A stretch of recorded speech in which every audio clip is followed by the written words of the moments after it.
대해서 말씀을 나누었습니다. 자, 생명의 성령의 법으로 가기 위해서는 먼저 우리가 알아야 될 것이 있죠. 그것은 죄와 사망의 법의 본질을 알아야 된다는 것입니다. 자, 죄와 사망의 법, 이 법은 법칙을 의미하는 것이죠. 죄와 사망의 법칙에 걸려들면은 우리가 그 죄를 짓지 않으려고 내 힘과 노력으로 아무리 몸부림쳐도 안 되는 것입니다. 이것은 내 힘과 노력으로 되는 것이 아니라 성령의 능력으로 되는 것입니다. 성령이 내 안에서 이루시는 법을 가리켜서 생명의 성령의 법이라 하는 것입니다. 성경의 이 율법의 요구가 이루어지게 하는 법이 생명의 성령의 법이에요. 사람은 연약함으로 율법의 행위를 다 할 수가 없는 것입니다. 다 한다 할지라도 율법의 행위로서는 의롭다함을 얻을 육체가 하나도 없다고 말씀했어요. 그러므로 성경의 모든 요구 그리고 율법의 요구가 이루어지게 하는 것은 오직 성령의 역사밖에 없습니다. 자, 그래서 우리가 죄와 사망의 법이라고 하는 것은 사탄의 영적 능력의 활동을 의미하는 것입니다. 이것은 불멸의 법칙을 가지고 있는 거예요. 죄를 안 지려고 몸부림치고 발버둥을 쳐도 죄가 속에서 이 죄성에서 끊임없이 솟아나기 때문에 얼마 못 가서 또 죄를 짓게 되고 하는 것이 이 죄 능력의 본질, 바로 사망의 본질이라는 것을 성경이 말씀하고 있습니다. 자, 그래서 우리가 이 사망의 법칙은 하나님을 저주하고 그리스도인들을 저주하는 것입니다. 사탄은 죄를 일으키는 에너지를 가지고 공격하는 것입니다. 자, 그래서 사탄의 이름을 다른 말로 사망이라고 부르는 것인데요. 이 사망의 사역이 무엇이죠? 영혼을 도적질하는 것입니다. 창세기 3장 14절의 말씀을 보겠습니다.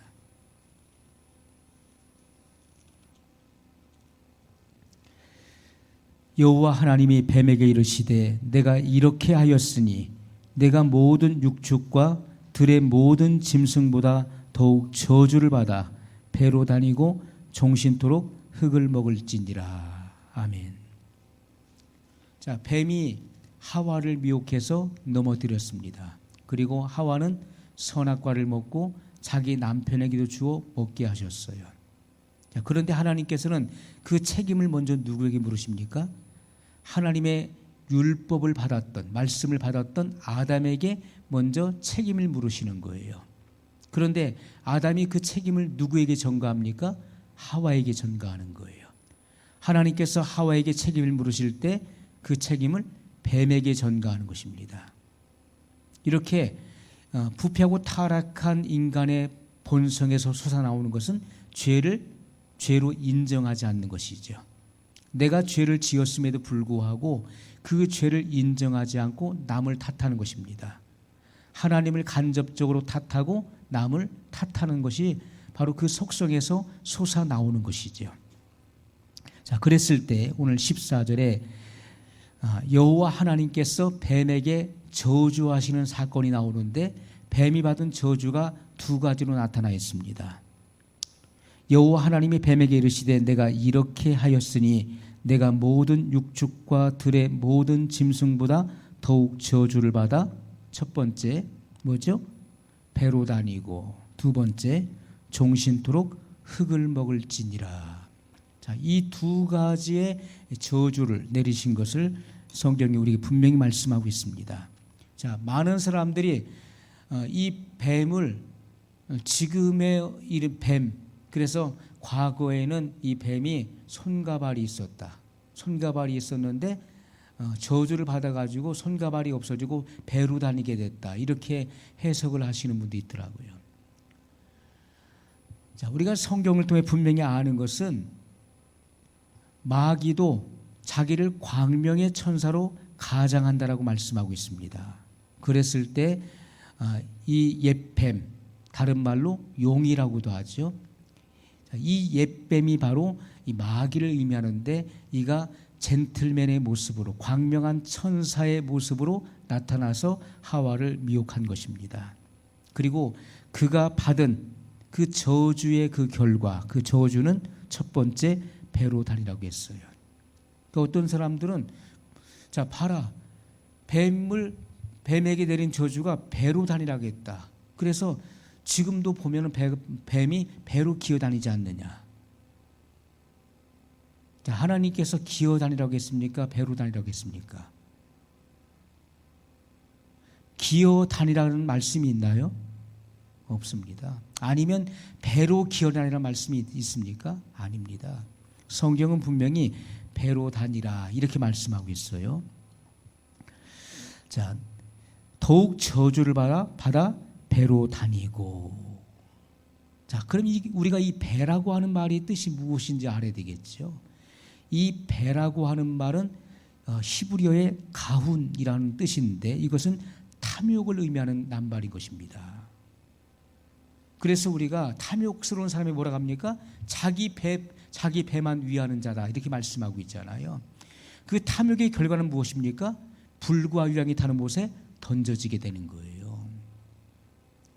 발람의 길을 가는 자들을 가리켜서 자기 배만 위하는 자, 이 탐욕을 채우는 자를 가리킨 말씀인 것을 우리가 보게 됩니다. 자, 우리가 이 배라고 하는 것은 탐욕을 뜻하는 낱말입니다. 그리고 단지라, 배로 다니라, 이것은 뭡니까? 내가 탐욕을 가지고 너 자신의 탐욕의 길을 가라, 이 말씀을 하고 있는 거예요. 너는 탐욕을 가지고 너 자신의 탐욕의 길을 가라, 이렇게 명령하신 것입니다. 그래서 계시록 20장에 보게 되면은 마귀가 어디에 던져집니까? 불과 유황이 타는 곳에 던져지는 그 장면이 보여지고 있는 것이죠. 이 마귀는요, 처음부터 범죄한 자입니다. 그는 자유의지를 악용해서 천상에서 하나님의 보호자를 찬탈하려고 하는 반역을 꾀했던 것입니다. 그의 반역 행위가 드러나게 되었고 하나님으로부터 심판을 받아서 그는 흑암의 영역에 갇히게 된 것입니다. 자, 우리가 이 탐욕이라고 하는 말이 무슨 뜻입니까? 이것은 지나치게 탐하는 욕심을 말하는 거예요. 자기의 주제를 모르는 것입니다. 자기의 그 위치를 벗어나서 하나님의 보호자를 찬탈하려고 했어요. 내가 지극히 높은 구름 위에 올라 지극히 높은 이와 비길이라. 보호자에 앉아 계신 하나님을 거기서 쫓아내고 자기가 하나님 노릇하려고 했었던 자가 바로 루시퍼였습니다. 계명성. 자, 이러한 자가 에덴 동산에 들어와 하나님의 허용하심이 있었기 때문에 에덴 동산에 들어올 수 있었던 것이죠. 하와를 넘어뜨렸습니다. 그리고 아담이 넘어지게 되었어요. 그가 받은 저주는 바로 탐욕을 가지고 탐욕의 길을 끝까지 가서 너는 멸망당하라 하는 그런 하나님의 저주가 임하게 된 것입니다. 자, 두 번째는 무엇입니까? 종신토록 흙을 먹을지니라. 자, 이 흙이 뭡니까? 우리가 요한복음 10장 10절에 보면 도적이 오는 것은 도적질하고 죽이고 멸망시키는 것뿐이요, 이렇게 말씀하고 있어요. 여기서 말하는 도적이 누굽니까? 마귀를 의미하는 것이죠. 마귀는 무엇을 도적질합니까? 영혼을 도적질하는 자예요. 자, 여기서 말하는 이 흙을 먹고 산다, 이 흙이라는 말은 히브리 말로 아파르예요. 이것은 티끌을 의미하는 단어인 것입니다. 티끌. 우리가 성경에 그 아브람도 그랬죠, 욥도 그랬습니다. 아브람이 티끌 같은 존재라고 하는 그런 표현이 나오죠. 자, 인생을 가리켜서 이 흙에서 났기 때문에 티끌 같은 존재라고 이렇게 고백을 하는 것입니다. 자, 이것은요, 너는 종신토록 흙을 먹을지니라. 이게 뭡니까? 하나님 말씀을 떠난 자들을 지배하고 괴롭히며 살라고 하는 그런 명령을 받은 것입니다. 우리가 하나님 말씀을 벗어나 보십시오. 그럼 거기에 뭐가 있습니까? 사망의 그늘 아래 들어가게 되어 있는 것입니다. 말씀 안에 있을 때 우리는 안전하고 하나님의 보호하심 아래에 있는 거예요. 말씀을 떠난 인생은요, 하나님이 그를 책임져 줄 수 없는 것입니다. 왜요? 말씀을, 울타리를 떠났기 때문에 그런 것입니다. 우리가 양이 목자의 그 시선 안에 있어야 되는 거예요. 목자의 눈 안에 있을 때 그는 안전하게 보호를 받을 수 있는 거예요. 그러나 양이 자기 길로 가보십시오. 각기 제 길로 갔거늘 했던 것처럼 양이 목자의 눈을 피해서 세상으로 나가보십시오. 그는 안전할 수가 없는 것입니다. 인생은 하나님 말씀을 떠나게 되면 마귀의 밥이 되는 것입니다. 원수 마귀가 베드로서에 뭐라고 말씀했습니까? 우는 사자같이 삼킬 자를 두루 찾는다. 그 삼킴의 대상이 누굽니까? 말씀을 떠난 자들이에요. 진리를 벗어난 자들, 미혹되어서 진리를 벗어난 자들은요, 마귀의 밥이 되는 것입니다. 마귀는 그러한 자들을 두루 찾아다니고 있는 거예요. 미혹의 대상들을 찾고 있고, 그리고 그들을 먹이로 삼는 것입니다. 성경은 분명히 우리에게 진자는 이긴 자의 종이 되느니라 이렇게 말씀했어요. 미혹을 받는다는 것은 이미 넘어졌다는 것입니다. 졌다는 거예요. 진리를 떠난 자들은 마귀의 종로로 타는 것입니다. 그의 지배를 받게 돼 있어요. 그래서 하나님의 진리를 벗어난 자, 하나님의 말씀을 떠난 자들을 종신토록 괴롭히고 그들을 지배하고 살다가 너는 멸망당하라는 그런 하나님의 메시지가 그 안에 들어있는 것입니다. 그래서 그 악한 자는 악한 날에 쓰임새가 있는 거예요. 그 악을 위해서 악하게 쓰임받다가 결국은 버림받게 되는 것입니다. 자, 주님께서는 우리 분명히 이런 하나님의 말씀을 통해서, 말씀의 계시를 통해서 우리의 눈을 열어주십니다.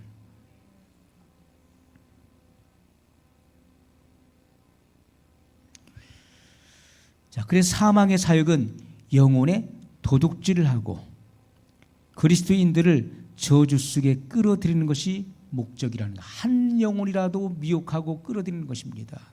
하나님의 사랑에서 벗어나게 하는 것이고, 세상 사람들은 이미 마귀의 지배 아래에 있는 자들이에요. 그러나 사단이 누구를 공격합니까? 그리스도인이 된 자들을 파상적으로 공격하게 되는 거예요. 진리를 벗어나게 만드는 것입니다. 어떻게 해서든지 한 사람이라도 미혹해서 지옥의 자식을 만들려고 하는 것이죠. 그러므로 우리는 천성을 향해서 가는 순례자예요. 수없이 많은 미혹들이 도사리고 있습니다. 그러므로 우리가 믿는 자는 말씀을 행하는 자예요. 우리가 끝까지 이기는 자가 되는 유일한 방법은 말씀을 들은 대로, 말씀을 깨달은 대로, 말씀을 이해한 대로 행하는 거예요. 그것이 믿는 자예요. 믿음의 결국은 곧 영혼의 구원으로 직결되는 것이고 완결되는 것이라는 것을 말씀드렸어요. 그러므로 우리의 믿음은 과거에 내가 믿었다, 과거에 믿은 것으로 끝나는 것이 아닙니다. 우리는 그 믿음을 끝까지 그 믿는 자가 돼야 되는 거예요. 너희는 믿는 자가 되라고 말씀하고 있잖아요. 믿는 자가 되라. 말씀을 행하는 자가 되라. 그래야 우리가 그 전인적인 그 구원이 완결되게 되는 것입니다. 그래서 이 마귀의 사역은 하나님의 사역과 반대되는 사역이에요.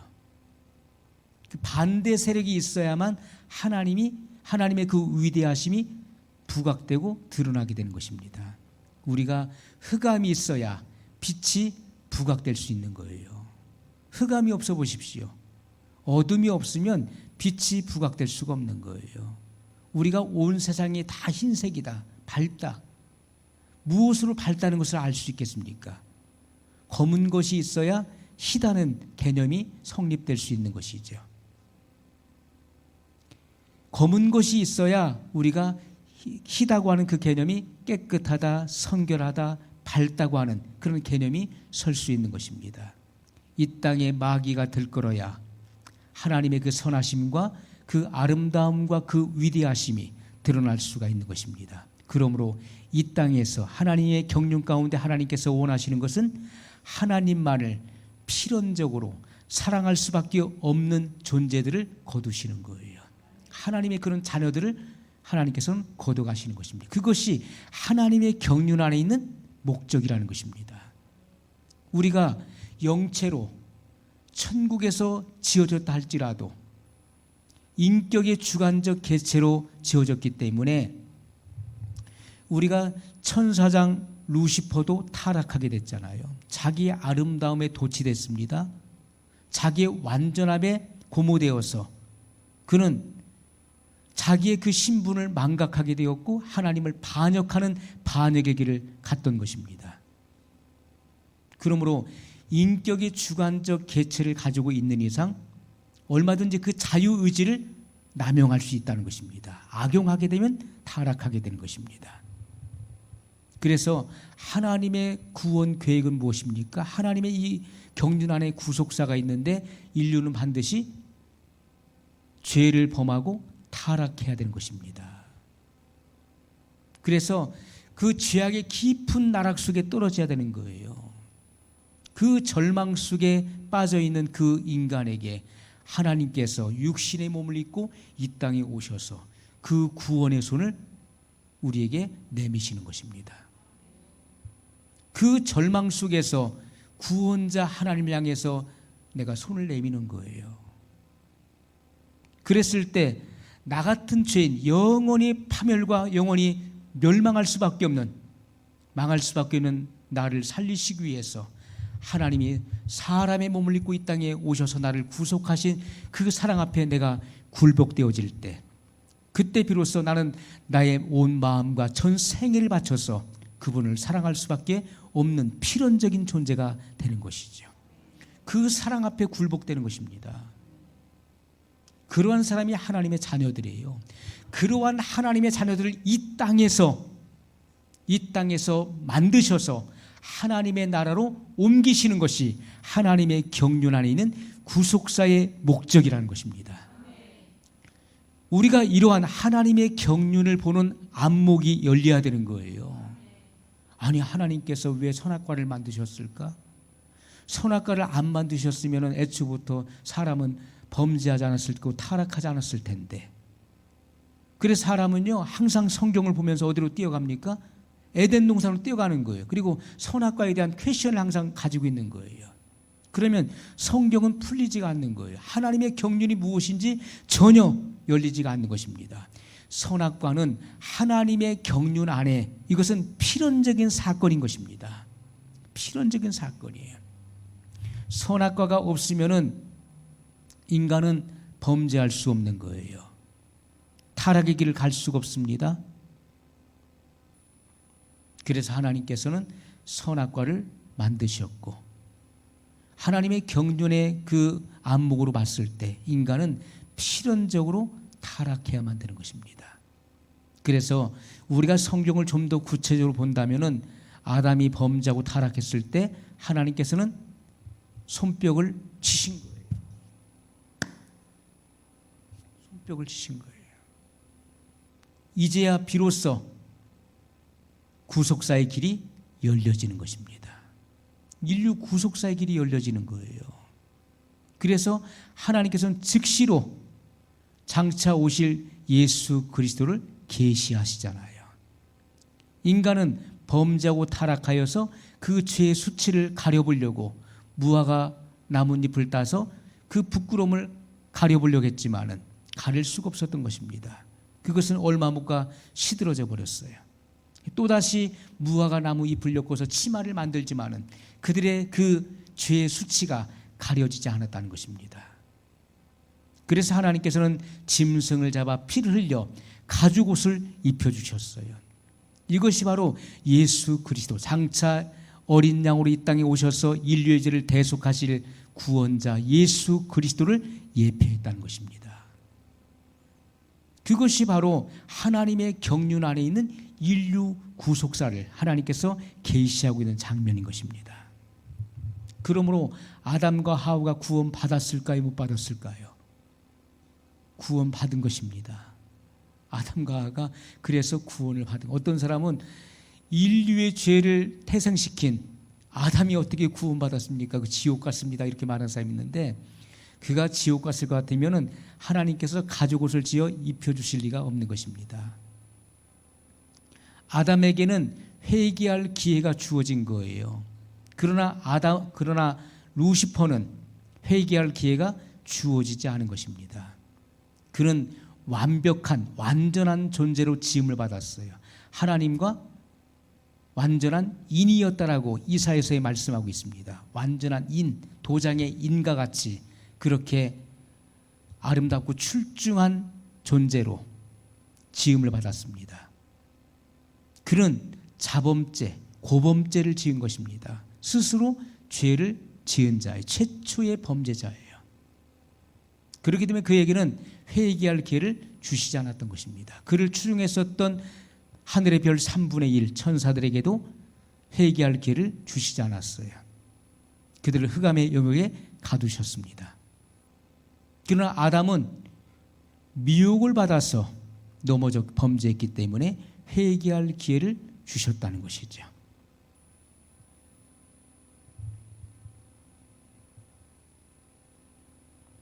자, 그래서 우리가 이 사망의 사역은 영혼의 도둑질을 하고 그리스도인들을 저주 속에 끌어들이는 것이 목적입니다. 하나님의 반대 사역을 하고 있어요.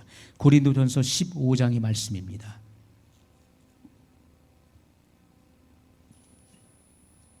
55절 56절입니다. 사망아 너의 이기는 것이 어디 있느냐? 사망아 너의 쏘는 것이 어디 있느냐? 사망에 쏘는 것은 죄요 죄의 권능은 율법이라. 아멘. 자, 사탄은 죄를 일으키는 에너지를 가지고 공격하는 것입니다. 죄를 짓게 하는 능력을 가지고 있는 존재예요.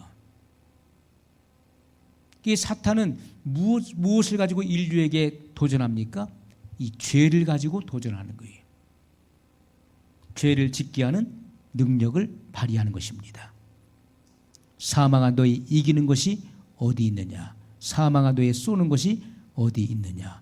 사망에 쏘는 것은 죄요. 자, 죄를 일으키는 강력한 에너지를 가지고 도전해 오는 것입니다. 공격하는 거예요. 자, 인류가 사람이 죄를 범하는 순간에 죄를 드러내는 권능은 율법이라고, 율법의 정죄를 받게 한다는 것입니다.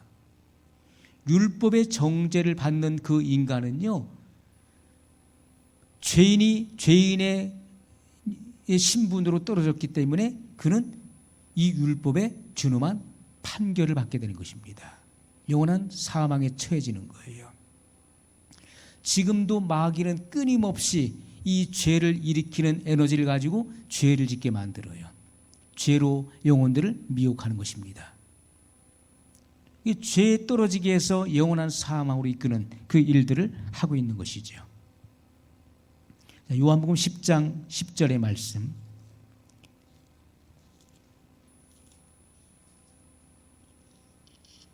도적이 오는 것은 도적질하고 죽이고 멸망시키는 것뿐이요 내가 온 것은 양으로 생명을 얻게 하고 더 풍성히 얻게 하려는 것이라. 아멘. 자, 도적이 바로 마귀입니다. 이 마귀는 도적질하고 죽이고 멸망시키려는 그 한 가지의 목적을 가지고 있다는 거예요. 이것이 마귀의 사역이에요. 하나님께서 이 사역을 하고 너는 멸망받으라고 저주하신 것입니다. 그래서 마귀는 이 사역을 할 수밖에 없는 거예요. 이 사역을 지금도 하고 있는 것입니다. 자, 그러나 주님이 오신 목적이 무엇입니까? 내가 온 것은 양으로 생명을 얻게 하고 더 풍성히 얻게 하려는 것이라. 마귀의 사역과 예수님의 사역은 반대 사역인 것이죠. 마귀는 영혼을 유린하고 도적질합니다. 그러나 예수님은 영혼에게, 사람에게 생명을 주러 오셨어요. 생명은 한 번 받는 것으로 끝나는 것이 아니라 풍성히 누려야 된다는 것입니다. 그리스도의 생명이 내 안에 풍성해질 때 우리는 이기는 삶을 살 수가 있는 것입니다. 마태복음 24장 4절로 5절의 말씀입니다.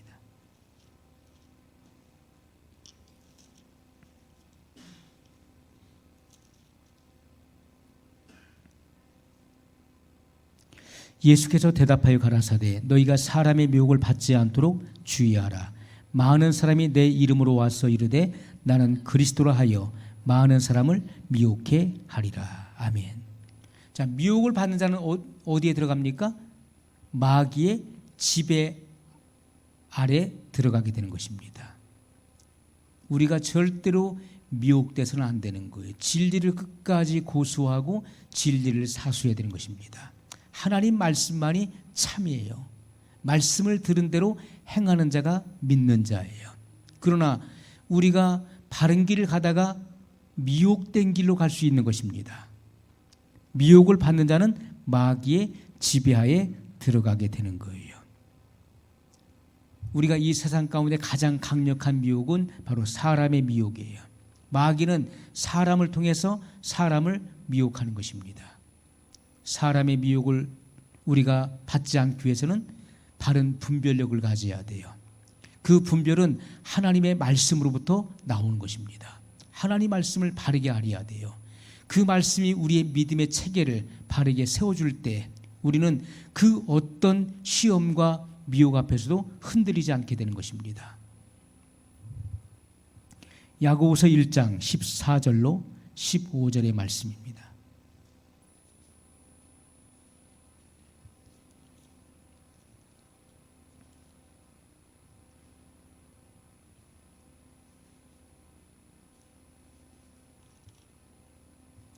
오직 각 사람이 시험을 받는 것은 자기 욕심에 끌려 미혹됨이니 욕심이 잉태한 즉 죄를 낳고 죄가 장성한 즉 사망을 낳느니라. 아멘. 자, 우리가 시험 받는 것은 자기 욕심에 끌려 미혹되는 것이라 말씀하고 있어요. 사람이 시험에 걸려 넘어지는 것은요, 결국은 욕심입니다. 자기 욕심에 끌리는 거예요. 욕심이 잉태한 즉 죄를 낳고 죄가 장성한 즉 사망을 낳느니라. 자, 우리가 이 죄는요, 잘하는 속성을 가지고 있죠. 죄는 잘하게 돼 있는 것입니다. 우리가 한 번 죄를 짓게 되면은 두 번 죄를 짓는 것은 쉬워지는 것이고, 그리고 그 죄를 즐기게 되는 것이죠. 이 죄는 점점 성장하고 자라갑니다. 죄가 장성해지게 되면은 그 죄의 유혹을 뿌리치기가 어려운 거예요. 그 죄의 소나기에서 벗어나기는 점점 어려워지는 것입니다. 자, 내가 처음 죄를 지었어요. 그래서 철저하게 주님 앞에 회개하고 그 죄로부터 돌이켰다면은 그 다음부터는 그 죄에 대한 경각심을 가지고 그런 죄의 유혹이 올 때 그것을 물리칠 수 있습니다. 그러나 내가 계속해서 반복적인 죄를 짓는다고 생각해 보세요. 그러면 그 죄는 점점 성장해서 우리가 그것을 뿌리치기가 어려운 것이고 그 죄를 이길 힘이 약해지는 것입니다. 그 죄는 쉽게 떠나지 않는 거예요. 그래서 우리가 오래된 죄는 처리되기가 어렵다는 것입니다. 이것은 보통 회개를 갖고는 안 되는 거예요.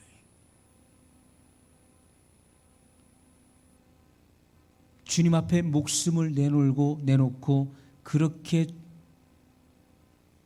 우리가 처절한 그런 회개가 없이는요, 벗어나기가 어려운 것입니다.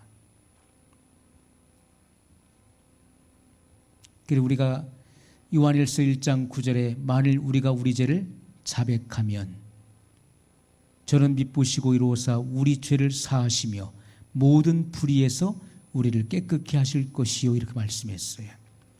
죄의 자백은 순간순간 이루어져야 되는 것입니다. 그래서 우리 양심이 예민해지고 민감해지게 되면은 우리가 지극히 작은 죄에 대해서도 민감하게 반응할 수 있는 것이죠. 그것은 살아있는 양심을 의미하는 것입니다. 그래서 지극히 작은 죄라도 주님 앞에 자백함으로써 깨끗함을 받게 되는 거예요. 그러나 죄가 내 안에서 계속해서 자라도록 그것을 허용한다면 우리가 마음으로 짓는 죄 그리고 말로 행위로 짓는 그 죄들이 점점 자라가게 됩니다. 힘을 얻게 되는 거예요. 나중에는 그 죄가 강해져서 그 죄의 유혹을 뿌리치기가 어려워진다는 것입니다. 자, 성경은 분명히 말씀하고 있어요. 죄가 장성한 즉 사망을 낳느니라.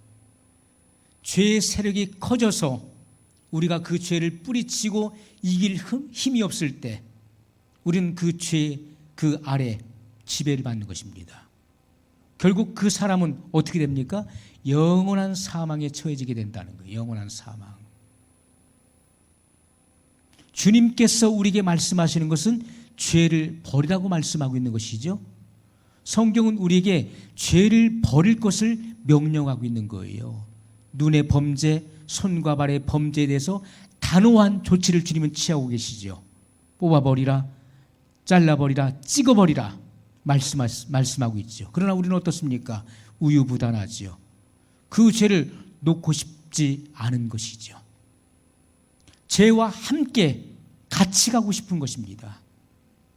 죄를 버리지 않고 죄와 함께 가고 싶은 거예요. 그러한 구원관을 가지고 있는 것입니다. 그래서 쉬운 구원관을 찾아다니는 것이죠. 죄를 인정해 주면서 구원받는 그런 절대 예정의 그런 교리를 찾는 것이고 쉽게 구원받을 수 있는 길을 찾아다니는 것입니다. 그러나 주님은 성경의 이 복음의 표준은 그것을 용납하지 않습니다. 내가 죄와 함께 갈 수 없다는 거예요. 죄를 버리지 않으면 너는 구원에 이를 수 없다는 것입니다. 그것이 복음의 표준이에요. 오늘 우리들은 수없이 많이 회개라고 하는 그런 수단이 있기 때문에 일단은 죄를 짓고 그 다음에 회개하면 된다. 그래서 하나님의 말씀을 우리가 이용했던 것입니다. 수없이 많이 이용했던 거예요. 죄를 짓고 회개의 수단이 있으니까, 회개하면 용서받으니까. 그래서 의도적으로 죄를 짓고 그리고 회개하고, 그래서 그 죄가 마치 용서를 받은 것처럼, 왜? 회개의 고백을 했으니까. 그러나 성경이 말씀하고 있는 이 죄의 고백은 무엇을 의미합니까? 이것은요, 그저 입술로만 주님 잘못했습니다, 용서해 주세요라고 하는 이 입만 무성한 회개의 고백을 말하는 것이 아닙니다. 회개는 생각이 바뀌는 것이라는 것을 말씀드렸어요. 생각이 바뀌어지면 행위가 변화되는 것입니다. 우리의 행위는 이 생각에서부터 결정되어지는 거예요. 생각에서 죄가 끊어지면 행위도 끊어지게 되어 있는 것입니다. 그러나 우리는 어떻습니까? 주님 앞에 입술로 회개를 하면서도 죄를 끊고 싶은 생각이 없는 거예요. 애당초 없는 것입니다. 죄를 버리고 싶은 마음이 없는 거예요. 입술로만 주님 앞에 잘못했다라고 고백을 할 뿐이지, 이 마인드, 이 마음, 이 생각에서는 죄를 버리고 싶은 의지가, 또 생각 자체가 없는 것입니다. 그리고 자기 자신을 기만하는 것이죠. 회개기도 했으니까 용서받았어. 또 죄를 짓고 또 반복적인 그런 입술의 고백을 할 뿐입니다. 그것이 바로 자기 기만이에요. 주님은 그러한 자를 가리켜서 위선자라고 말씀했어요. 서기관과 바리새인들이 바로 그런 삶의 모습이었습니다. 그들은 자기들도 천국을 가지 못하면서 천국 가려고 하는 자들의 그 길을 막았습니다. 그러므로 예수님께서는 소경이 인도하면 둘 다 구덩이에 빠지느니라, 이렇게 말씀을 했던 것이죠. 오늘 우리들은 이러한 사고가 내가 버리지 않는 이상, 생각이 바뀌지 않는 이상 절대로 우리는 구원에 도달할 수가 없다는 것입니다.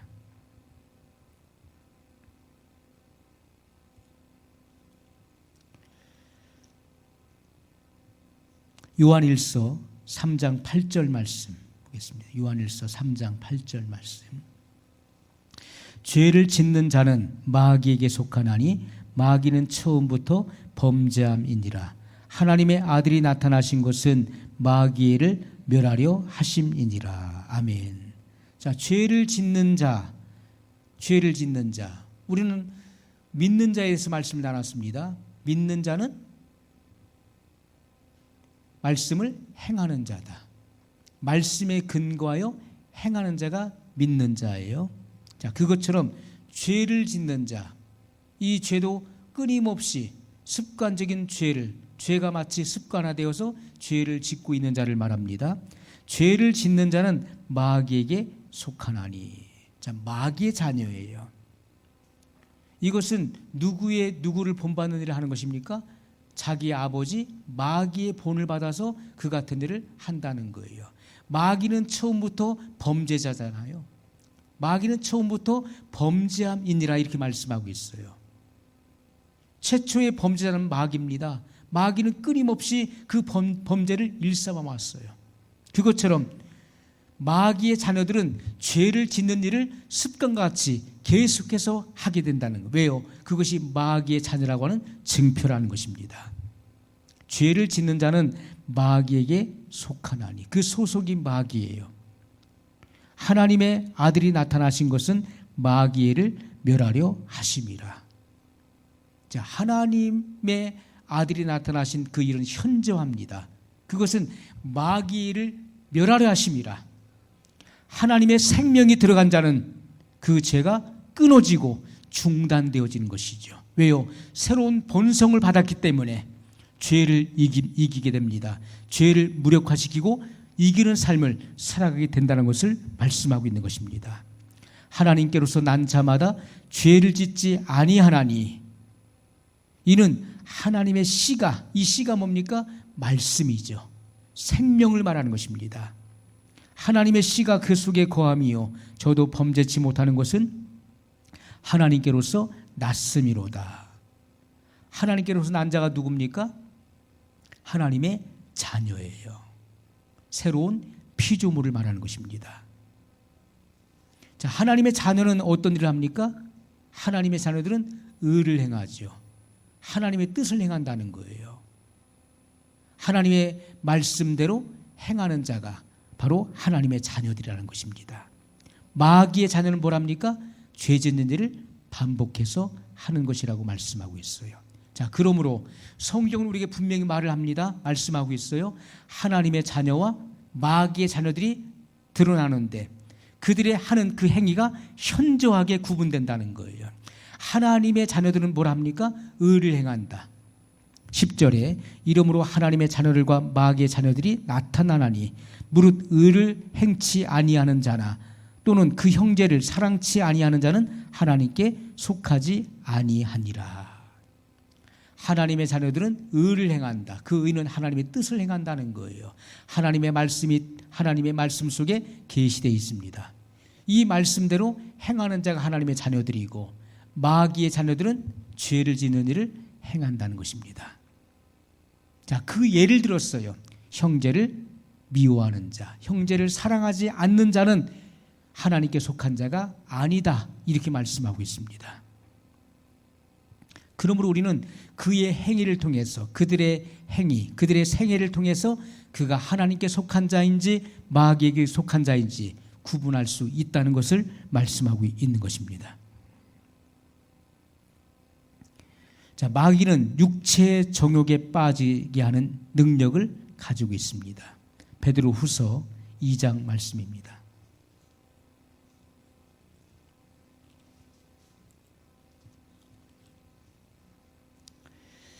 2장 10절로 14절의 말씀입니다. 육체를 따라 더러운 정욕 가운데서 행하며 주관하는 일을 멸시하는 자들에게 특별히 형벌 주실 줄을 아느니라. 이들은 담대하고 고집하여 떨지 않고 영광 있는 자를 회방하거니와. 하나님 말씀 앞에 우리가 떨어야 되는데 그 말씀을 무시한다는 거예요. 하나님 말씀을 멸시하고 조롱합니다. 그렇기 때문에 죄를 지으면서도 심판받을 것을 생각지 않는 거예요. 11절에 더 큰 힘과 능력을 가진 천사들이라도 주 앞에서 저희를 거스려 회방하는 송사를 하지 아니하느니라. 그러나 이 사람들은 본래 잡혀 죽기 위하여 난 이성 없는 짐승 같아서 그 알지 못하는 것을 회방하고 저희 멸망 가운데서 멸망을 당하며 불의의 값으로 불의를 당하며 낮에 연락을 기쁘게 여기는 자들이니 점과 흠이라. 너희와 함께 연애할 때 저희 간사한 가운데 연락하며 음심이 가득한 눈을 가지고 범죄하기를 쉬지 아니하고 굳세지 못한 영혼들을 유혹하며 탐욕에 연단된 마음을 가진 자들이니 저주의 자식이라. 자, 마귀는 정욕에 빠지게 하는 능력을 가지고 있어요. 끊임없이 우리를 미혹하고 손짓합니다. 거기에 우리가 한번 걸려들게 되면요, 끊임없이 그런 죄의 수렁에 늪에 빠지게 되는 것이죠. 자, 그러므로 에베소 4장 25절 이하에 주님께서 말씀을 하십니다. 그런즉 거짓을 버리고 각각 그 이웃으로 더불어 참된 것을 말하라. 이는 우리가 서로 지체가 됨이니라. 자, 우리가 뭘 해야 되죠? 거짓을 버려야 돼. 모든 거짓말을 버려야 돼요. 거짓, 사실이 아닌 것을 말해서는 안 되는 것이고요. 그리고 말을 지어내서도 안 되는 것입니다. 거짓을 버리고 각각 그 이웃으로 더불어 참된 것을 말하라. 이는 우리가 서로 지체가 됨이니라. 우리가 주 안에서 지체라고 하지만은요, 얼마나 많은 거짓말들이 난무합니까? 분을 내어도 죄를 짓지 말며 해가 지도록 분을 품지 말라고 말씀하고 있어요. 사람이 분을 낼 수 있습니다. 분노할 수 있어요. 그러나 분을 내어도 죄를 짓지 말라. 그것을 품지 말라는 것입니다. 우리가 그것을 간직하고 그것을 계속해서 반복적인 생각을 하게 되면은 이미 죄를 품게 된 것이죠. 죄가 성립되는 것입니다. 해가 지도록 분을 품지 말라고 말씀했어요. 마귀로 틈을 타지 못하게 하라. 도적질하는 자는 다시 도적질하지 말고 돌이켜 빈궁한 자에게 구제할 것이 있기 위하여 제 손으로 수고하여 선한 일을 하라. 무릇 더러운 말은 너희 입 밖에도 내지 말고 오직 덕을 세우는데 소용되는 대로 선한 말을 하여 듣는 자들에게 은혜를 끼치기. 이것이 바로 회개를 지금 말씀하고 있는 거예요. 도적질하는 자는 다시 도적질하지 않는 것이 회개입니다. 그 일을 중단하는 것이 회개예요. 그리고 오히려 선한 일을 하는 것입니다. 빈궁한 자에게 구제할 것이 있기 위하여 제 손으로 수고하여 선을 행하라는 것입니다. 더러운 말을 했던 사람은 무슨 말을 해야 됩니까? 오직 덕을 세우는데 소용되는 대로 선한 말을 하라는 거예요. 사람이 이 입술이 변화되지 않으면 안 되는 것입니다. 진정한 회개는 이 입술에 변화가 일어나야 되는 거예요. 입술의 변화. 내가 어떤 말의 사람이냐는 것이 굉장히 중요하죠. 그 말은 그 사람의 인격을 나타내는 것입니다. 우리가 험담하거나 더러운 말, 남을 해치는 말, 그리고 남의 기분을 상하게 하는 말, 다른 사람의 인격을 모독하는 말, 수없이 많은 그런 남을 해하는 말들이 있어요. 이러한 더러운 말들은 너희 입 밖에도 내지 말라는 거예요. 입술의 이 연단과 훈련이 되지 않고서는요, 우리가 될 수가 없는 것입니다. 선한 말을 하여 듣는 자들에게 은혜를 끼치게 하라. 우리가 그 말을 들으면 은혜가 되어야 되겠죠. 은혜스러운 말을 하라는 것입니다. 하나님의 성령을 근심하게 하지 말라. 그 안에서 너희가 구속의 날까지 인치심을 받았느니라. 우리의 말로 인해서 성령님이 근심하시는 거예요. 우리가 자녀들로서 우리가 형제들이요 서로 막 욕하고 싸워보십시오. 그럼 누가 근심하고 누가 마음 아픕니까? 그것을 바라보고 있는 부모 마음이 찢어지는 거예요. 자녀들이 서로 의좋게 사이좋게 지내고 서로 형제 우애하면서 지내는 것이 가장 부모 눈에는 선하고 아름답게 보이는 거예요. 서로 미워하고 욕하고 막 서로 때리고 싸워보십시오. 그것처럼 보기 싫은 것이 없는 것입니다. 우리가 하나님의 성령을 탄식하게 하는 것이 무엇입니까? 이 말로써, 우리가 한 지체라고 하면서 이 말로써 얼마나 누추하고 더럽고 악한 악의가 섞여 있는 의도적인 말들을 얼마나 많이 합니까? 그것이 성령님을 근심시키는 거예요. 보호자에 계신 아버지의 마음을 아프게 하는 것입니다. 너희는 모든 악독과 노함과 분냄과 떠드는 것과 회방하는 것을 모든 악의와 함께 버리라고 말씀하고 있어요. 이것은 주님의 명령입니다. 32절에 서로 인자하게 하며 불쌍히 여기며 서로 용서하기를 하나님이 그리스도 안에서 너희를 용서하심과 같이 하라 이렇게 말씀했어요. 우리는 나 자신의 죄에 대해서 너무나 관대합니다. 관용을 베풀어요. 사람이 그럴 수도 있지. 사람이 살면서 죄에 앉은 사람이 어디 있나? 자기 자신은 얼마나 포용적이고 관대하지만은, 너그럽게 용서하지만은 타인의 그런 지극히 작은 잘못에 대해서는 용납하지 않고 무자비하고 그리고 냉철한 것입니다. 우리가 용서가 없는 사람은요, 무자비한 심판이 기다리고 있다는 것을 성경이 말씀하고 있어요. 우리가 하나님께 용서를 받는 그 조건은 무엇입니까? 남의 허물과 잘못을 용서해 주었으므로 하나님 아버지 나의 죄를 용서하여 주옵소서. 예수님께서 가르쳐 주신 기도문에 나와 있는 말씀이잖아요. 오늘날 우리가 우리의 죄를 사하여 준 것 같이 우리의 죄를 사하여 주옵시고, 우리가 지체들 사이에서 누군가의 그 죄에 대해서 내가 관용을 베풀고 용서를 행함으로써 내가 지은 모든 죄에 대한 불쌍히 여기심과 그런 하나님의 자비를 내가 힘입을 수 있는 것입니다.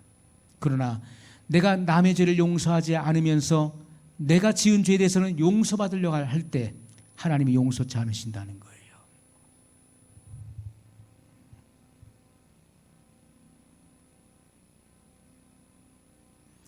에베소서 5장 3절로 5절의 말씀입니다. 음행과 온갖 더러운 것과 탐욕은 너희 중에서 그 이름이라도 부르지 말라. 이는 성도의 마땅한 바니라. 누추함과 어리석은 말이나 희롱의 말이 마땅치 아니하니 돌이켜 감사하는 말을 하라. 아멘. 자, 성경은 분명하게 우리가 하나님의 자녀로서 해야 될 말과 또 해서는 안 될 말을 분명히 구분하고 있어요. 우리가 그 입술에서 나오는 그런 말의 표현과 그것은 그 마음의 표현인 것이지, 마음에 있는 것을 입술로 표출하는 것이죠. 그가 변화된 사람인지 변화되지 않은 사람인지를 그의 말을 통해서 알 수 있다는 것입니다. 음행과, 믿는다고 하면서 음행과 온갖 더러운 것과 탐욕은 너희 중에서 그 이름이라도 부르지 말라. 이것은 성도의 마땅한 바니라. 음담 패설을 말하고 더러운 말, 비방의 말 이런 것을 아직도 일삼고 있다면 그는 하나님의 자녀가 아니라는 것입니다. 누추함과 어리석은 말이나 희롱의 말이 마땅치 아니하니 돌이켜 감사하는 말을 하라. 우리가 감사는요, 우리의 믿음과 정비례합니다. 믿음이 있는 자는 감사를 끊임없이 하는, 끊임없이. 그래서 하나님의 아버지의 뜻이 뭡니까? 범사에 감사라는 거예요. 범사에 감사. 내가 좋고 일이 형통할 때만 감사할 것이 아니라 일이 안 될 때도, 내가 실패하고 내가 절망과 좌절 속에 빠져 있을 때에도 거기서 감사를 말하라는 것입니다. 감사를 표현하라. 그것이 성도의 마땅한 바니라. 그것이 하나님의 자녀의 권세예요. 하나님의 자녀들은요, 이미 우리가 영원히 파멸의 그런 웅덩이에서 우리가 구속을 받았기 때문에 감사할 수 있는 조건이 넘치는 것입니다. 실패를 경험했다고 해서 감사하지 않나요? 우리는 더더욱 주님 앞에 감사함이 넘치게 해야 될 것입니다. 핍박 가운데서도 감사해야 되는 것입니다. 왜요? 범사, 매사에 감사라고 말씀하고 있잖아요. 네가 무슨 일을 만나든지 그 속에서 감사를 말하고 표현하라고 주님은 명령하고 있습니다. 자, 우리가 이제는 죄와 사망의 법을 무력화시키는 생명의 성령의 법으로 들어가야 됩니다. 그러기 위해서는 죄와 사망의 법을 이기는 법을 배우고 가야 할 것입니다. 자, 죄와 사망의 법을 이기는 길이 있어요. 로마서 1장 16절의 말씀입니다. 내가 복음을 부끄러워하지 아니하노니 이 복음은 모든 믿는 자에게 구원을 주시는 하나님의 능력이 됨이라. 첫째는 유대인에게요 또한 헬라인에게로다. 자, 이 복음 속에는 뭐가 있습니까? 믿는 자에게 구원을 주시는 하나님의 능력이 담겨 있다는 거예요. 복음을 듣지 못하면 구원받을 자가 없는 것입니다. 반드시 이 복음을 드려야 돼요. 믿는 자는 구원을 받게 되는 것입니다. 오늘 우리들은 이 복음의 분명한 증인이 되어야 됩니다. 그래서 이 복음이 우리에게 중요한 거예요. 죄와 사망을 이길 수 있는 길은 바로 복음밖에 없습니다. 복음이에요. 그 복음 속에 담겨진 하나님의 능력이 죄와 사망을 무력화시킨다는 것입니다. 빌립보서 4장 14절에 말씀하고 있죠.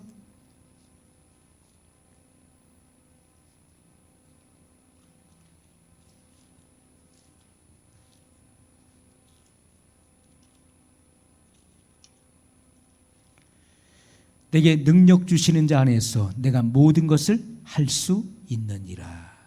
자, 내가 능력 주시는 자 안에 있을 때, 내가 그분의 통치 아래 있을 때 나는 모든 것을 할 수 있다.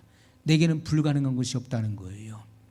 내가 말씀의 지배권 아래 있을 때 나는 능치 못할 일이 없는 자가 됩니다.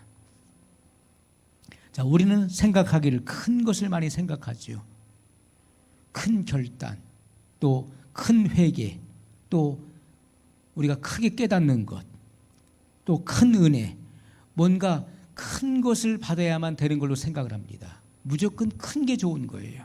그러나 성경은 아주 작은 것부터 되어지면 큰 것은 저절로 자동적으로 되어진다는 진리를 말씀하고 있어요. 누가복음 16장 10절에 보면 지극히 적은 것에 충성된 자가 큰 것에도 충성되다 말씀하고 있어요. 우리가 적은 일에 충성된 자는 큰 것에 큰 일에도 충성되다고 말씀하고 있다는 것입니다. 우리가 큰 것 찾다가 작은 통로가 막혀서 모든 통로가 막히면 어려움에 처할 수 있다는 사실을 깨달아야 됩니다. 그러므로 우리는 말씀을 듣고 이해하고 깨달은 말씀부터 행해야 돼요. 아주 작은 것, 사람들이 쉽게 간과하기 쉬운 것, 말씀을 듣고 행하는 것, 그것은 지극히 미미하고 작은 일로 사람들이 생각을 합니다. 그러나 이것이 우리의 몸의 습관이 되자면 안 되는 거예요. 말씀을 들은 대로 행하는 것, 말씀을 들은 대로 행해야 돼요. 이것이 우리 속에 완전히 인쳐져서 말씀을 들으면 행하는 것이다. 말씀이 믿어지면 행하는 거예요. 안 믿어지기 때문에 행하지 않는 거예요. 그러므로 믿는 자는 행하는 자예요. 자, 먼저 우리의 마음을 열어야만 생명의 성령의 법이 열리는 것입니다. 자, 마음을 여는 것이 중요해요. 자, 우리가 이 마음의 문을 이야기합니다. 자, 은유법을 우리가 사용했어요. 마음의 문. 사람이 말씀을 듣는데, 예배를 드리는데 잡념에 사로잡혀서 이것저것 걱정합니다. 그러면 영의 세계로 들어가는 문을 스스로 닫아버리는 거예요.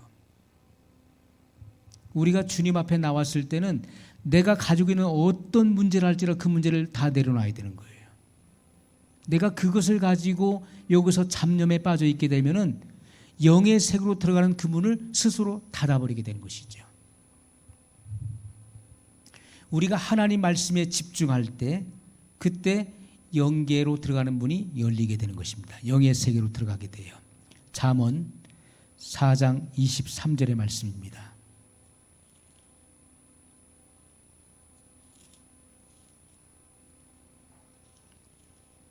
자, 우리가 다 암송하는 말씀이죠.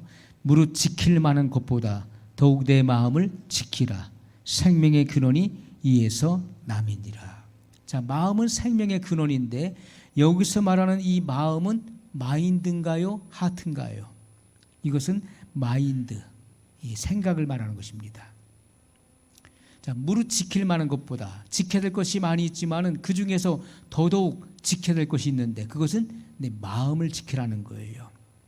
생명의 근원이 이에서 남이라. 마음을 지켜내지 못하면 생명을 잃게 된다는 것입니다.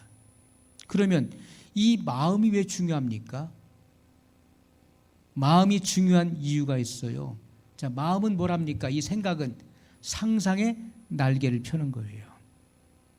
어떤 생각이 들어와 보시면 사람은요, 그 생각에 상상의 날개를 펴요. 그러면서 무언가를 상상하게 되는 것입니다. 그 상상은요, 우리의 이런 생각, 처음에 들어왔던 그 생각을 크게 증폭시키는 것입니다.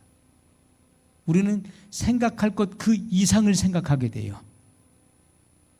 그래서 우리가 잘못된 그런 생각이 들어왔을 때 그것을 쫓아내지 못하고 그것을 품게 되면은 우리는 거기에 골몰해서 수많은 상상들을 하게 된다는 것입니다. 마귀는 이 상상력을 가지고 역사하는 것입니다. 상상하게 되는 거예요. 우리가 죄를 상상하게 되죠. 더러운 것을 상상하게 돼요. 미움이 자라게 되면 살해를 낳게 됩니다. 죽이는 것을 상상하게 돼요. 복수하는 것을 상상하게 되죠. 이것은요, 상상은 점점 더 생각할수록 확대된다는 것입니다. 여러분, 아브라함이 가졌던 것도 상상이었어요. 하나님의 말씀이 주어졌을 때 그는 100세에 내가 아들을 낳으리라 하신 그 말씀을 들었을 때 아브라함이 뭘 생각했을까요? 그의 상상의 나래를 피는 거예요. 야, 내가 100세에 자식을 낳아서 그 자식을 품에 안고 있는 그 모습을 상상하는 거예요. 하나님께서도 이 생각을 통해서 상상의 그런 날개를 펴게 하시죠. 상상의 그 세계를 펼쳐나가시는 거예요. 마귀도 마찬가지입니다. 사람의 이 마음을 지켜야 될 이유, 그것이 하나님께로부터 오지 않은 것이라면 그것을 상상하면 안 된다는 거예요. 왜? 마귀의 지배를 받게 되는 것입니다. 마귀는 상상을 통해서 그 사람의 생각을 완전히 사로잡고 지배하게 되는 것이죠.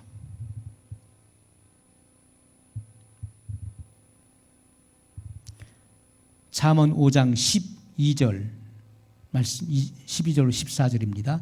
말하기를 내가 어찌 훈계를 싫어하며 내 마음이 꾸지람을 가벼이 여기고 내 선생의 목소리를 청종치 아니하며 나를 가르치는 이에게 귀를 기울이지 아니하였던고. 많은 무리들이 모인 중에서 모든 악에 거의 빠지게 되었었노라. 하게 될까 하노라.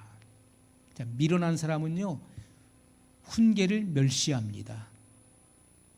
하나님의 교훈을 멸시한다고요. 지혜자의 말씀은 찌르는 채찍과 같다고 말씀했습니다. 그것이 우리의 뼛속 깊이 들어가야 되는 것이고 깊이 새겨져야 될 말씀을 의미하는 것입니다. 우리가 하나님의 말씀의 훈계를 받아야 돼요.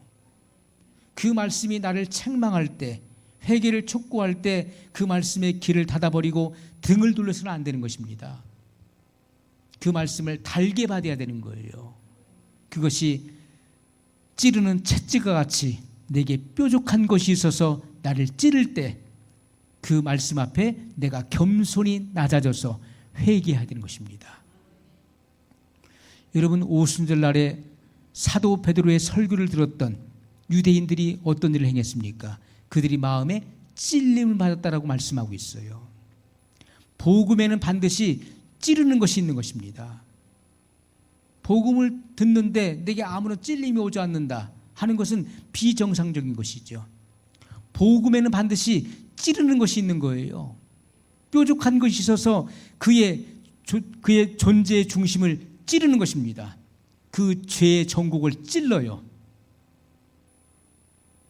그러나 그 말씀을 무시하고 회개치 않고 행치 않는 사람은 미련한 사람인 것입니다. 그런 찔림이 올 때 하나님 말씀을 달게 받고 그 말씀 앞에 굴복되어져야 되는 것이죠.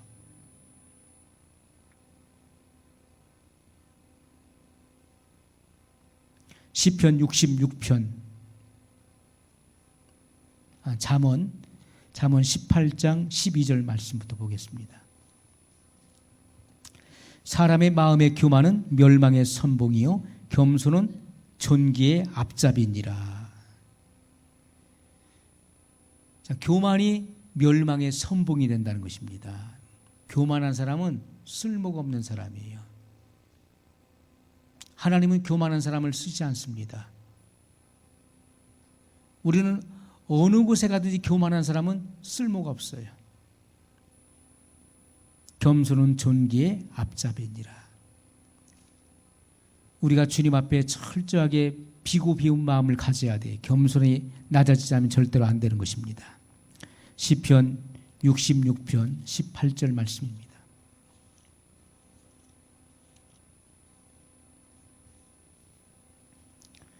내가 내 마음의 죄악을 품으면 주께서 듣지 아니하시리라. 아멘. 자, 우리의 기도가 하나님 앞에 응답되지 못하는 그 이유가 원인이 분명히 있죠. 그것은 내 마음에 죄악을 품고 기도하기 때문에 그 기도가 응답될 수 없다는 것입니다. 우리가 죄의 생각이 드는 것까지는 죄가 되지 않는 거예요. 죄가 성립되지 않지만은 그 죄를 내가 품게 되는 순간부터 죄가 성립됩니다. 자, 우리가 마음의 죄악을 품고서 기도해요. 그 죄를 버릴 마음이 없는 거예요. 그 사람의 기도는 응답될 수 없다는 것입니다. 자, 성경은 분명히 우리에게 내 마음에 죄악을 품으면 이렇게 말씀하고 있어요. 자, 이 죄악을 품는다, 이 품는다고 하는 이 말의 의미가 그것을 포기하기 위해서 진지한 노력을 하지 않는다는 거예요. 죄악을 버릴 그러한 생각이 아예 없는 거예요. 그것을 버리기 위해서 하나님 앞에 몸부림치는 그러한 노력이 없다는 거예요. 하나님 앞에 살려달라고 이 죄 때문에 제가 죽게 되었다고 몸부림치는 그러한 호소가 없다는 것입니다. 마음속에 도사리고 있는 이 미움을 버릴 생각이 없어요. 마음에 치솟는 분노와 불결한 생각과 욕심과 은밀한 죄를 버릴 생각이 없는 거예요. 여전히 이 죄악을 품고 있으면서 하나님 앞에 이것도 해주세요, 저것도 해주세요 하면서 기도를 합니다. 그 기도는 응답될 수 없다는 것입니다. 오늘날 많은 신앙인들이요, 죄악을 여전히 품고 있습니다. 수없이 많은 여러 가지의 죄악을 품고 있어요. 그리고 그 죄를 놓고 싶지 않고 버리고 싶지 않고 포기하고 싶지 않은 거예요. 그것을 한편에 묻어두고 내가 구할 바를 주님 앞에 구하는 거예요. 그러나 그 기도는 응답될 수 없다는 것입니다.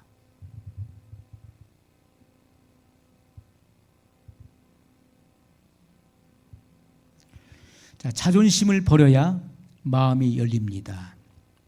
타락한 자존심의 근원은 하나님을 반역한 마귀로부터 나오는 것이죠. 이사야 14장 말씀 보겠습니다. 이사야 14장 12절로 14절 말씀입니다. 찾으신 분은 같이 읽습니다. 너 아침의 아들 계명성이여 어찌 그리 하늘에서 떨어졌으며 너 열국을 엎은 자여 어찌 그리 땅에 찍혔는고 내가 내 마음에 이르기를 나의 보호자를 높이리라. 내가 북극 지폐의 산 위에 좌정하리라. 가장 높은 구름에 올라. 아멘. 자, 여기 아침의 아들 계명성 누굽니까? 가장 첫째 날에 지음받은, 피조물 중에서 가장 첫 번째 지음받은 존재가 누굽니까? 계명성, 루시퍼예요. 자, 하나님께서 너 아침의 아들 계명성이여 어찌 그리 하늘에서 떨어졌으며 너 열국을 엎은 자여 우주의 질서를 어지럽혔어요. 천국에서 반역의 그런 죄를 지었습니다. 대반역의 사건이에요. 너 열국을 엎은 자여 어찌 그리 땅에 찍혔는고 내가 내 마음에 이르기를 내가 하늘에 올라 하나님의 뭇별 위에 나의 보호자를 높이리라. 이것이 루시퍼가 가졌던 마음이에요. 내가 북극 지폐 산 위에 좌정하리라. 가장 높은 구름에 올라 지극히 높은 자와 비기리라. 자기가 하나님이 되겠다고 하는 이러한 욕망을 드러내게 된 것이죠. 그러기 위해서 반란을 꾀하면서 하늘의 별 3분의 1을 선동했던 내용의 성경이 나오고 있습니다. 자, 타락한 자존심. 이 자존심이 뭡니까? 자기 스스로를 높이는 마음이잖아요. 자존심. 이 루시퍼가 이 자존심의 왕이에요. 자기 스스로를 높였어요. 그러므로 타락한 자존심의 근원은 하나님을 반역한 마귀로부터 나온 것입니다. 자존심의 결과는 사망으로 가는 길이에요. 15절에 뭐라 하겠습니까? 이사야 14장 15절. 그러나 이제 내가 음부 곧 구덩이의 맨 밑에 빠치우리로다. 구덩이의 맨 밑에. 이 구덩이는 뭘 말합니까? 구덩이는 무저갱을 말하는 것이죠. 무저갱의 그 뜻은 밑이 없는 깊고 어두운 구덩이를 말하는 것입니다. 밑이 없다는 거예요. 그 밑이 없는 끝없이 깊은 그 어둡고 깊은 구덩이에 빠치우게 된다. 자, 빠치우게 되었죠. 자, 이러한 자존심이 사람의 자존심을 건드리고 자존심을 생산해내게 되는 것이죠. 자존심이 있는 사람이 남의 자존심을 긁는 거예요. 자존심을 상하게 하는 것입니다.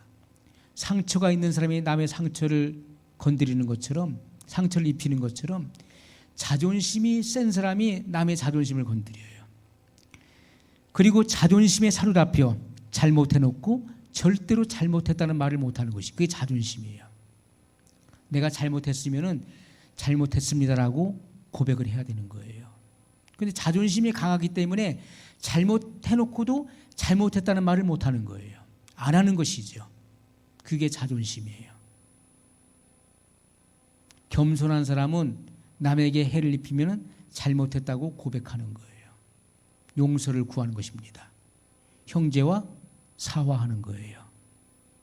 자존심이 강하다는 것은 마귀의 자녀예요. 자존심은 자기 자랑을 낳습니다. 자기 자랑은 교만의 열매를 낳습니다. 자존심이 뭘 낳는다고요? 자기 자랑을 낳는 거예요. 은연중에 자기를 자랑하는 거예요. 자기 자랑. 은연중에 자기를 자랑해요. 자기 자랑은 교만을 낳는 거예요. 자기를 자랑해놓고 으쓱해지는 거예요. 자기가 대단한 존재인 것처럼 자기를 포장하죠.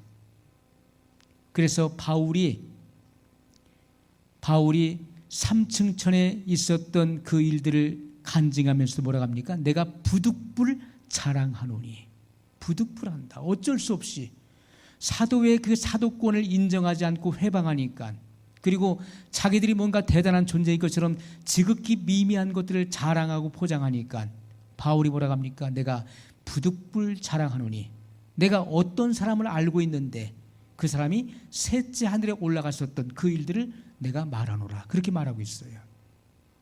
왜 그렇습니까? 자기가 간증을 하다 보면요, 그 이상의 것을 말하게 돼 있는 거예요. 포장하게 돼 있죠. 자기 자랑이 나올 수 있기 때문에 바울은 그것을 철저하게 낮춘 것입니다. 내가 부득불 자랑한다.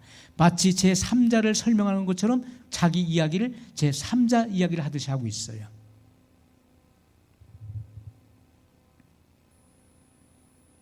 자, 자기 자랑은 교만의 열매를 맺습니다. 교만의 열매는 마귀를 행복하게 해주죠. 내가 교만해져 보십시오. 그것은 마귀를 기쁘게 하는 거예요. 그래서 내 안에서 예수님의 행복을 도적질 당하는 것입니다. 사람이 교만해지면요, 그 순간에 내 속에 있는 주님의 그 행복을 빼앗겨 버려요. 허망해지는 것입니다. 기껏 간증해 놓고서 스스로 허망해지는 거예요. 그래서 우리가 마음을 바꾸지 않으면 안 된다는 것입니다. 마음이 바뀌어져야 돼요. 에베소 4장 22절 말씀.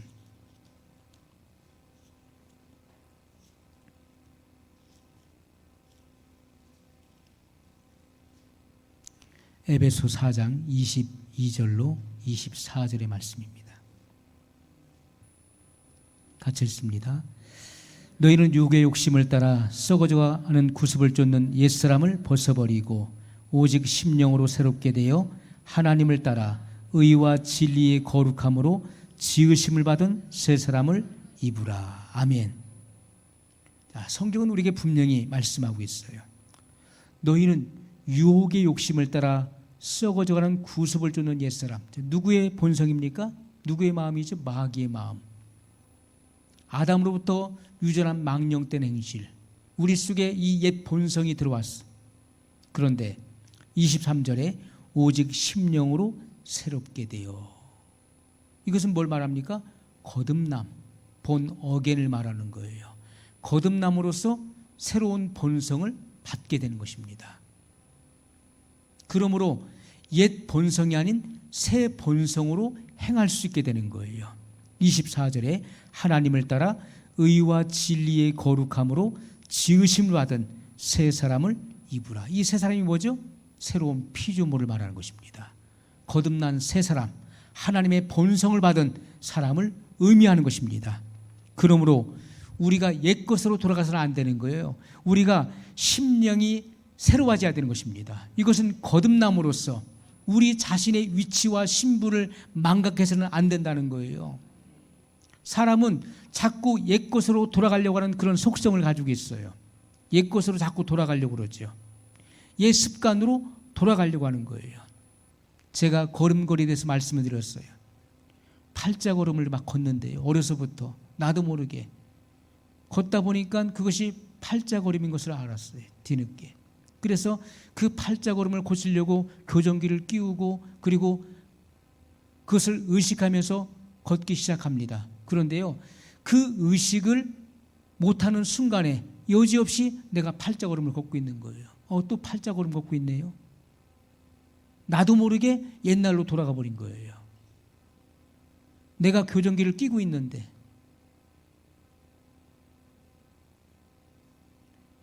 그런데 나도 모르게 그 과거의 습관이 몸에 배어서 그리로 돌아간다는 거예요.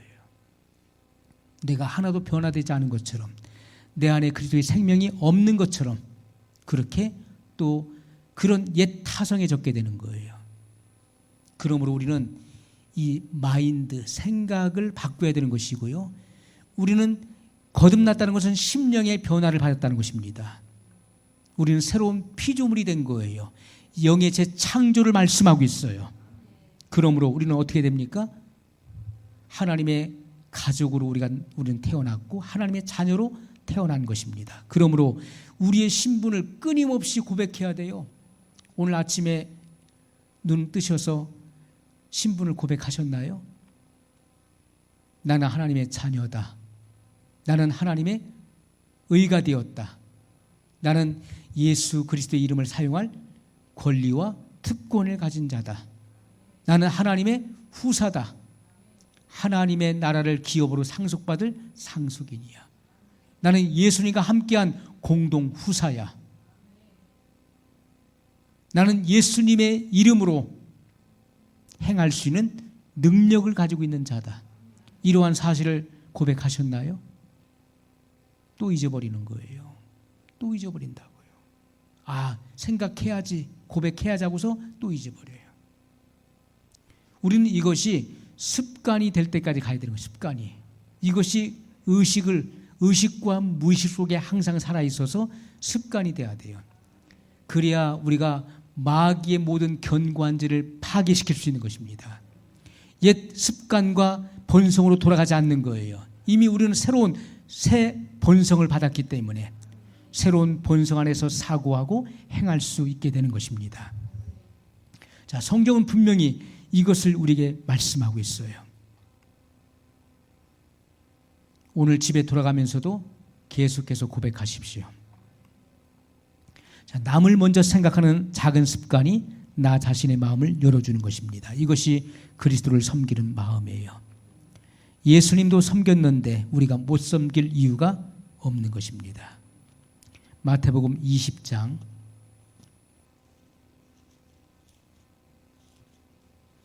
28절의 말씀입니다.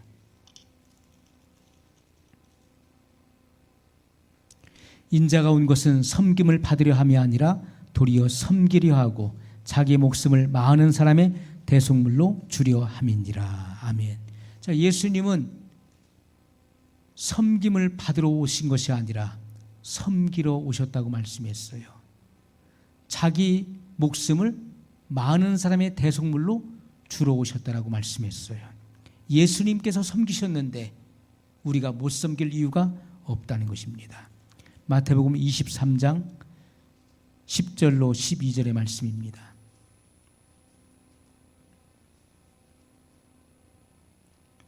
또한 지도자 칭함을 받지 말라. 너희 지도자는 하나이니 곧 그리스도니라. 너희 중에 큰 자는 너희 섬기는 자가 되어야 하리라. 누구든지 자기를 높이는 자는 낮아지고 누구든지 자기를 낮추는 자는 높아지리라. 아멘. 우리가 하나님의 말씀은 이 세상의 이 이치와는 역설적인 것입니다. 주님은 너희 중에 큰 자는 너희를 섬기는 자가 되어야 하리라. 세상은 어떻습니까? 높은 자가 자기 밑에 있는 사람들을 다스리고 시키잖아요. 그러나 천국의 진리는 큰 자는 너희를 섬기는 자가 되어야 된다라고 말씀했어요. 그러므로 교회에서 우리가 묵은닭 행사를 해서는 안 된다는 거예요. 묵은닭. 여기 오래돼 가지고 이 벼슬이 달려 있어. 기득권을 행사해서는 안 된다는 것입니다. 내가 우리 교회 내가 누군데, 내가 여기 다닌 지가 몇 년인데, 이런 기득권을 행사해서는 안 되는 것입니다. 큰 그릇에는 작은 그릇들이 담길 수 있는 거예요. 먼저 된 자는 늦게 온 사람들을 섬겨야 되는 것입니다. 섬겨야 돼요. 가정에서 엄마가 어린 자녀들을 다 뒷바라지하고 섬기잖아요. 누가 높습니까? 위치로 봐서는 엄마가 높지요. 그런데 엄마가 어린 자녀들을 다 섬겨요. 마치 어른 섬기듯이, 주인 섬기듯이 다 섬기고 뒷바라지하는 거예요. 왜요? 그것이 천국의 진리예요. 큰 자는 작은 자들을 섬기는 것입니다. 우리가 교회 속에서 그러한 교회의 모습을 띠게 될 때 이곳에 천국이 임하는 것입니다. 하나님의 나라와 통치가 이곳에 임하는 것입니다. 주님의 겸손의 마음이 이 밤에 입혀주시기를 예수님의 이름으로 소원합니다. 우리 같이 기도하겠습니다. 말씀을 기억하면서